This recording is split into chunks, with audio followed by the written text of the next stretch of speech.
Sure. Second of all, the fentanyl thing cuts really home because that's how my son almost died. And 21 years old, this close. Second of all, I work in a hospital, and the conscious sedation that we use for procedures is fentanyl and Versed. I know it's under fully monitoring the patient. I placed it on everything. Is that just because of that diminishing returns of the dopamine, and then we kick it up with fentanyl, and that increases that potency? Yeah, so there's a couple different answers there. Now, first, let me tell you, thank God that your son survived, and fantastic for you. I think maybe, I just saw him yesterday, but he's been in treatment, and that kind of kicks some sense into him. So at that point, he was kind of real irritated. Well, thank God for that, certainly. Yeah, so the basic question there was two things. Is fentanyl very easy to make? How are they getting the fentanyl? Because fentanyl is like every drug. So cocaine is used in hospitals. A wide variety of opiates are used in hospitals, including fentanyl. There are some uses, medical uses for drugs. We're just not supposed to spread it out there for everyone to use and abuse and become addicted and destroy families and communities over it, right? That's what's going on here. So it's generally not hospital fentanyl that's getting out there and being mixed in. Fentanyl in hospitals are admitted in micrograms, very, very small quantities to assist with procedures. What happens is in China, they're able to produce synthetic fentanyl, a variety of different chemicals, and then ship it.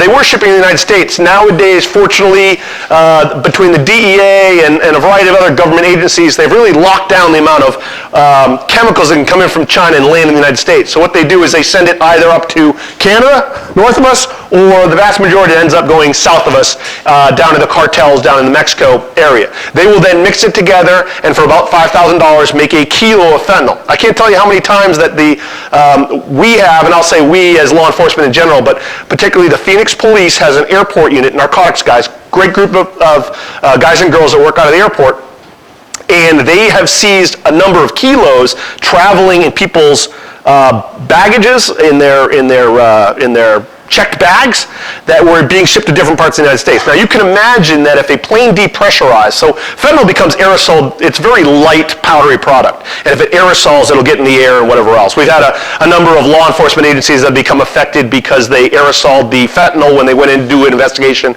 and overdosed a bunch of officers. So that happens. So these are on our planes nowadays. But this stuff's coming in generally from Mexico. It's inexpensive to produce, much more inexpensive than it is to produce cocaine, etc. And because they can make such a profit on it, so for $5,000 a kilo will make about $2 million if you sold that. So the incentive is there for them to do it, and that's what's happening. So it comes up the border, they press them into pills. We do pill press investigations all the time. We did one recently where they were putting in the Xanax pills, in the Oxy M30 pills, and whatever else, and those are being sold illicitly throughout as Xanax pills. Some people may know they're buying fentanyl, but most people believe they're buying something else, and that's why they overdose. Because if we were to take, all right, so I'm going to take a quantity of fentanyl, and I'm going to put it in a pile of inert substance and then make pills out of it. Well, this pill is going to have, I don't know, maybe 7 grains of fentanyl in it. This one might have 3 grains, so now he's going to want to take another pill, but this pill is going to have 12 or 14 or 16 grains, and that's going to be the ones that cause people to overdose. Fentanyl also has an issue. It's such a strong opiate that when they use Narcan to try and overcome it, it can actually, the Narcan will knock it off the opioid receptor. So fentanyl, what it does, it mimics a chemical that's within our body, and it blocks receptors, and it can cause fentanyl. It will cause you to slow your breathing or stop your breathing, etc., which is what happens with these overdoses. Narcan causes it to pop off that and get your breathing going again. That works very well with heroin, other opiates, and stuff like that. Fentanyl is so strong that it will pop off, but then it will linger and then reattach itself as soon as the Narcan. So we find people that have to get hit with Narcan again and again and again on the way to the hospital to try and get them off. It's super strong, terrible stuff. But that's kind of how they get there. I hope that answered your question. Okay. Ma'am.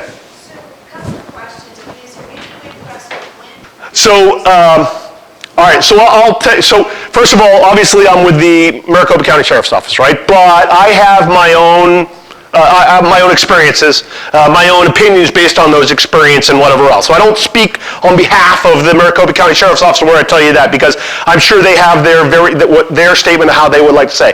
I think it's a mistake for us to call it a war on drugs. We're not winning that. You can't win that war because it's not a war. We are simply trying to fight to keep drugs away from our kids and out of our communities. That's a fight we're always going to have to do.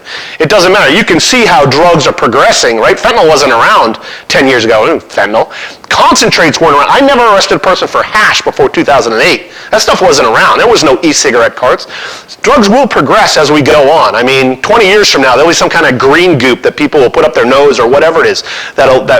We're never going to stop fighting that. So I think we can call it a war like we're going to win this. We can't win this. We have to continue putting our efforts behind stopping, minimizing it. People are always going to abuse drugs. That's just a portion of society that are going to do it.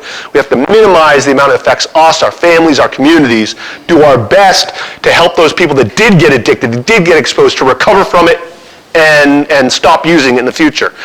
To arrest and keep incarcerated the people that are spreading this stuff like evil through our communities, in my opinion, right? People that are being incarcerated and then let free don't learn, right? They're just going to go back out and sell more. If I arrest a drug dealer and then they just get a slap on the wrist, it's going to be like, well, I made $10,000 last week. Why would I possibly stop doing that, right?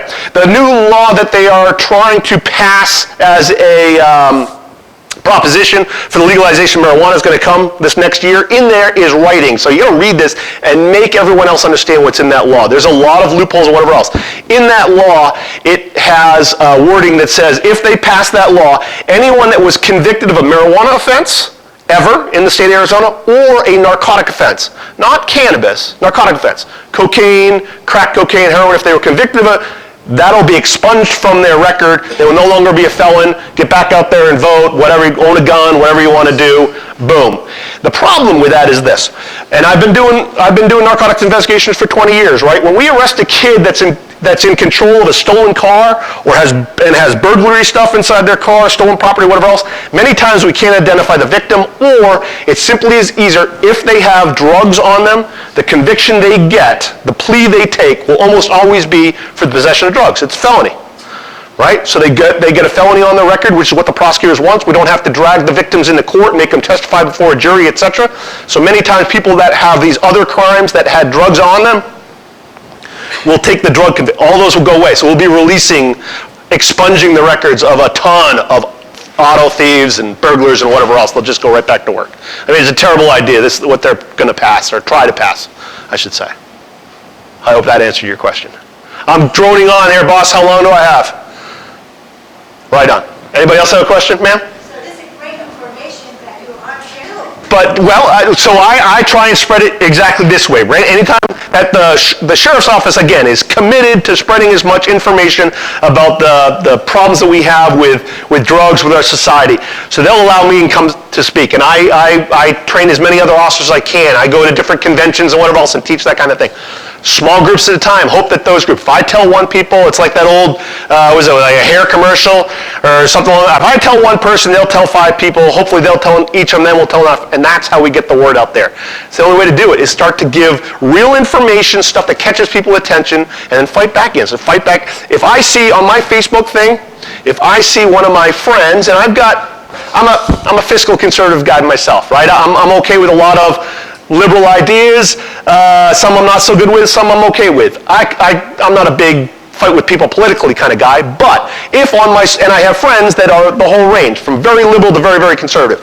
If either side posts something about, for instance, how marijuana should be good for us, or this, that, the other thing, I immediately post back. I don't care. I'm coming at them, and I'm going to hit them with stats and whatever else and crush what they have posted, because that post goes out to their friends and whatever else. We got to fight back against all little things like that. You got to vote. You got to talk to your congressman or your representative and discuss with people about, hey man, if we legalize marijuana, it's going to be a real issue. If they legalize marijuana this next go around, our problems are going to triple.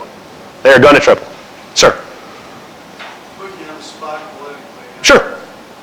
The sheriff's office. I think currently with what's going, I can't comment on that because currently the sheriff's office is under federal mandate that we're doing a variety of different things, and we're just trying to keep the peace and hold our own right now when it comes to that. My personal thing would be probably a different answer than that. That's all I can say. But the sheriff's office is kind of staying away from, should we build a law? What are we worried about when it comes to illegal aliens? I can tell you, as far as what I do for work,